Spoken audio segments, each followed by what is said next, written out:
Halo Sobat UMKM Kelurahan Bendo. Kami dari peserta KKN tematik Bela Negara UPN Veteran Jawa Timur, kelompok 67, ingin mengedukasi pencatatan akuntansi sederhana bagi pelaku UMKM.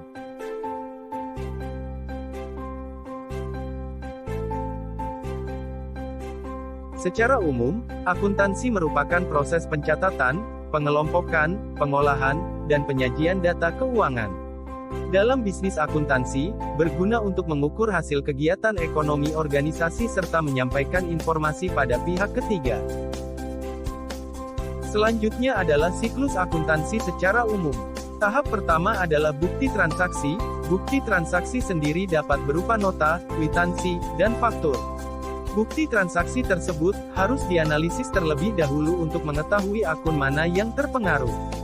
Tahap selanjutnya adalah mencatatnya ke dalam jurnal secara kronologis, atau urut sesuai tanggal transaksi. Pencatatan jurnal dilakukan dengan menulis terlebih dahulu akun yang mengalami peningkatan, kemudian akun yang mengalami penurunan dengan penulisan yang menjorok ke dalam. Jurnal sendiri ada beberapa jenis, yang paling umum adalah jurnal umum, sedangkan jurnal khusus adalah jurnal yang digunakan oleh entitas yang berskala besar dengan transaksi yang berfrekuensi tinggi, karena lebih efisien jika menggunakan jurnal khusus. Jurnal khusus pembelian dan penjualan digunakan untuk mencatat transaksi pembelian dan penjualan secara kredit. Sedangkan, jurnal khusus untuk kas masuk dan kas keluar. Selain digunakan untuk mencatat transaksi masuk dan keluarnya kas, juga digunakan untuk mencatat transaksi pembelian dan penjualan secara tunai. Setelah jurnal ditulis, ayat jurnal tersebut diposting di buku besar menurut nomor dan nama akun yang sesuai.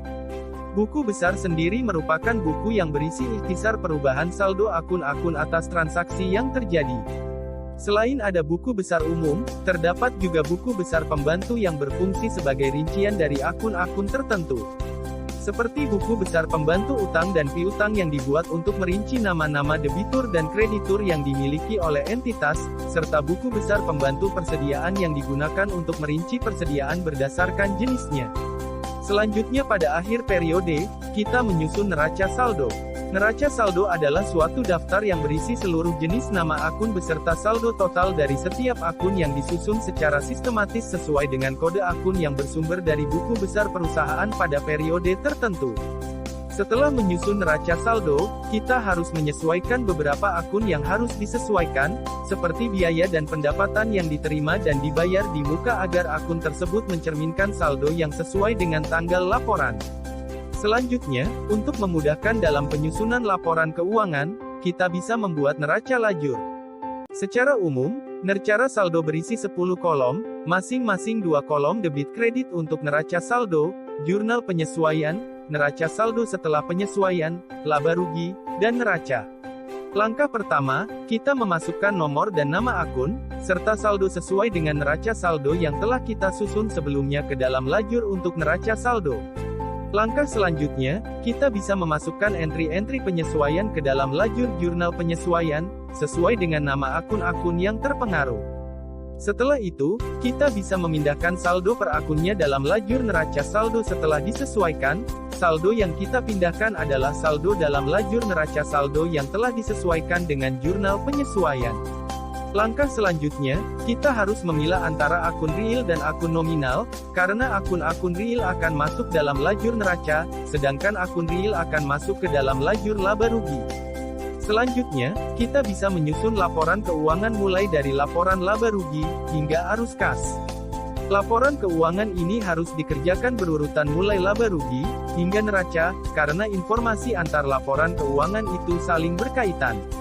Setelah laporan keuangan dibuat, kita bisa membuat jurnal penutup, untuk menutup akun-akun nominal yakni pendapatan dan beban. Dan seperti sebelumnya, kita juga harus memposting jurnal penutup tersebut ke buku besar. Setelah jurnal penutup diposting, kita bisa menyusun neraca saldo setelah penutupan dari saldo akun-akun real, sebagai acuan pembukuan periode berikutnya.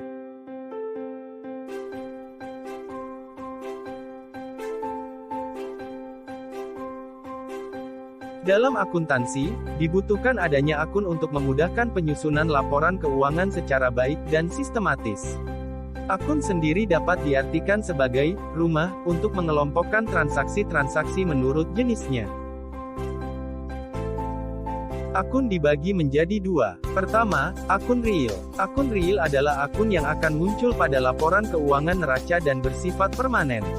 Artinya, akun bersifat berkelanjutan dari satu periode akuntansi ke periode lainnya. Contohnya, harta, utang, dan modal. Kedua, akun nominal. Akun nominal adalah akun yang akan muncul pada laporan laba rugi dan bersifat tidak permanen. Artinya, akun ini harus ditutup dalam satu periode akuntansi.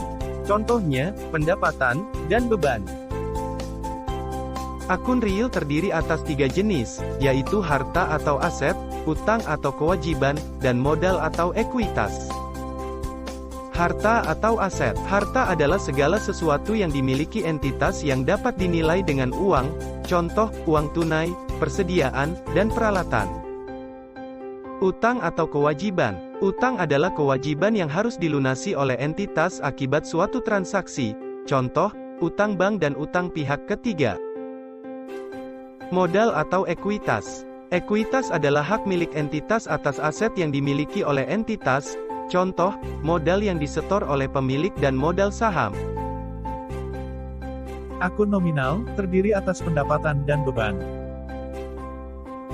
Pendapatan. Pendapatan merupakan peningkatan aktiva akibat transaksi yang menghasilkan pendapatan dan keuntungan. Contoh, penjualan barang dagang, pendapatan bunga, dan lain-lain. Beban.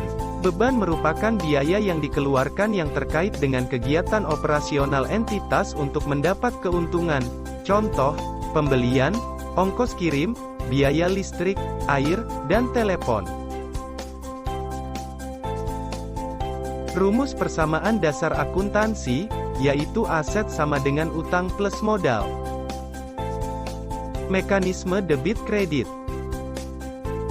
Sisi debit mengacu pada sisi kiri pada kolom jurnal dan buku besar. Sedangkan sisi kredit mengacu pada sisi kanan pada kolom jurnal dan buku besar. Aset sama dengan utang plus modal, jika dibalik menjadi minus utang dikurangi modal sama dengan minus aset, sehingga, aset plus beban sama dengan utang plus modal plus pendapatan. Mengacu dari persamaan akuntansi di atas, dapat dilihat bahwa sisi sebelah kiri tanda sama dengan adalah akun debit, sedangkan sisi sebelah kanan adalah akun kredit, sehingga dapat disimpulkan bahwa, 1. Aset dan beban bertambah di sebelah debit dan berkurang di sebelah kredit utang. 2. Modal dan pendapatan bertambah di sebelah kredit dan berkurang di sebelah debit. Persamaan dasar akuntansi. Persamaan dasar akuntansi, atau PDA, berfungsi menggambarkan pengaruh transaksi keuangan terhadap posisi keuangan perusahaan, yang meliputi aset, utang, dan modal. Format kolom persamaan dasar akuntansi atau PDA tidak terbatas seperti contoh gambar di atas. Jumlah kolom dan akun yang digunakan bersifat fleksibel sesuai kebutuhan entitas atau tergantung transaksi yang sering terjadi di entitas. Konsep pencatatan akuntansi adalah, aset akan selalu setara dengan kewajiban dan ekuitas pemilik. Jika aset meningkat, baik kewajiban atau ekuitas pemilik harus meningkat untuk menyeimbangkan persamaan, begitu pula sebaliknya, jika aset menurun maka kewajiban dan ekuitas pemilik juga ikut menurun. Dalam melakukan pencatatan dengan persamaan dasar akuntansi, hal pertama yang harus dilakukan adalah memasukkan saldo awal yang dalam contoh ini perusahaan memiliki saldo awal kas sebesar 10 juta, persediaan bahan sebesar 2 juta, perlengkapan 500.000, peralatan 3 juta, utang 5 juta, dan modal sebesar 10.500.000. Untuk contoh transaksi pertama pada tanggal 1 Januari dilakukan pembelian bahan baku secara tunai sebesar 1 juta. Di sini kita harus melakukan analisis mengenai akun mana yang mengalami kenaikan dan penurunan. Karena kita melakukan transaksi pembelian bahan baku, maka sudah jelas bahan baku akan mengalami kenaikan sebesar 1 juta, dan sebaliknya karena kita melakukan transaksi tersebut secara tunai, maka kas mengalami penurunan sebesar 1 juta. Kembali pada konsep persamaan akuntansi, bahwa aset harus selalu seimbang dengan utang dan modal. Jika dilihat secara langsung, transaksi ini terlihat tidak seimbang karena hanya kolom aset yang terisi. Namun setelah diteliti dalam transaksi tidak ada perubahan yang terjadi karena kita mengalami penurunan dan kenaikan dengan jumlah yang sama yakni 1 juta sehingga posisi aset seimbang dengan hutang dan modal, dan konsep akuntansi diterima. Jangan lupa untuk mengisi kolom keterangan sesuai dengan jenis transaksi yang terjadi. Transaksi selanjutnya pada tanggal 3 Januari dipakai bahan baku sebesar 500.000 untuk produksi. Seperti sebelumnya, kita harus melakukan analisis terlebih dahulu mengenai akun yang berubah. Karena kita memakai bahan baku sehingga kita harus mengurangi kolom persediaan bahan baku sebesar 500.000. Selanjutnya pada 5 Januari dibeli sebuah mesin giling senilai 2 juta. Analisis yang didapat adalah peralatan bertambah karena kita membeli mesin, dan kas berkurang karena transaksi secara tunai. Transaksi ini sama dengan transaksi pertama di mana tidak terjadi perubahan karena terjadi kenaikan dan penurunan dengan nilai yang sama dalam aset. Transaksi yang terakhir adalah dijual produk senilai 1 juta secara tunai. Hal yang perlu diperhatikan dalam menggunakan persamaan dasar akuntansi adalah transaksi yang berhubungan dengan pembayaran beban seperti listrik, pemakaian bahan, gaji, dan lain-lain, serta transaksi yang berhubungan dengan pendapatan seperti penjualan akan mempengaruhi modal, yakni akan mengurangi modal jika membayar beban dan menambah modal jika menerima pendapatan. Penyusunan laporan keuangan secara sederhana. Menyusun laporan keuangan dari persamaan dasar akuntansi. Selanjutnya kita juga bisa menyusun laporan keuangan sederhana hanya dari persamaan dasar akuntansi. Kami sudah menyiapkan persamaan dasar akuntansi untuk periode Januari. Dapat dilihat kami memberi tanda warna merah muda untuk transaksi-transaksi yang berkaitan dengan beban dan pendapatan, karena transaksi tersebut yang kita butuhkan dalam menyusun laporan laba rugi. Laporan pertama yang harus dibuat adalah laporan laba rugi. Laporan ini berguna untuk mengetahui total pendapatan yang diperoleh dan beban yang dikeluarkan oleh entitas dalam kurun waktu tertentu. Selain itu, dengan laporan laba rugi kita bisa mengetahui usaha yang kita jalankan mengalami untung atau rugi. Dalam menyusun laporan laba rugi, yang pertama kali disusun adalah pendapatan-pendapatan yang diperoleh selama satu periode. Selanjutnya kita merinci beban dan biaya yang kita keluarkan selama satu periode. Laporan laba rugi ini adalah laporan secara sederhana, karena jika membuat secara lengkap dan terperinci, maka kita harus membuat dahulu laporan harga pokok produksi jika perusahaan tersebut adalah perusahaan manufaktur. Setelah kita selesai menyusun laporan laba rugi, laporan selanjutnya adalah laporan perubahan modal.